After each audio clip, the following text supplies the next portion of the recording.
Es biju tikai 9 gadus vecs. Es ļoti mīlēju Šreku. Man bija visi žurnāli un filmas. Katru vakaru pirms gulētiešanas es aizlūdzu Šrekam un pateicos par dzīvi, kas man ir dota. Šreks ir mīlestība, es teicu, Šreks ir dzīve. Mans tētis mani dzirdēja un nosauca mani par pediņu.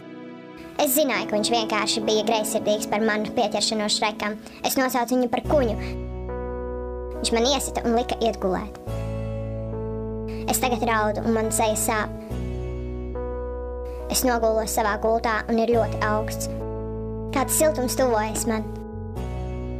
Es jūtu, kāds man pieskaras. Tas ir Šreks. Es esmu tik laimīgs. Viņš ietšukst man ausī. Šis ir mans purvs.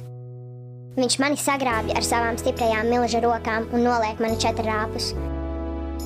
Es esmu gatavs. Es paplašu savas dibena vaigus Šrekam. Viņš ieslīd manā dubša caurumā. Tas ļoti sāp, bet es to daru Šreka dēļ. Es sajūtu, kā mans dibens plīst un acīs sarosas asaras. Es atgrūžos pret viņa varenību. Es gribu apmierināt Šreku. Viņš ierodas, varani ierodas un piepilda manu dubsi ar mīlestību. Mans tētis ienāk. Šreks paskatās viņam tieši acīs un saka, tas viss ir cilvēka ēdājs tagad. Šreks izlido pa istabas logu. Šreks ir mīlestība. Šreks ir dzīve.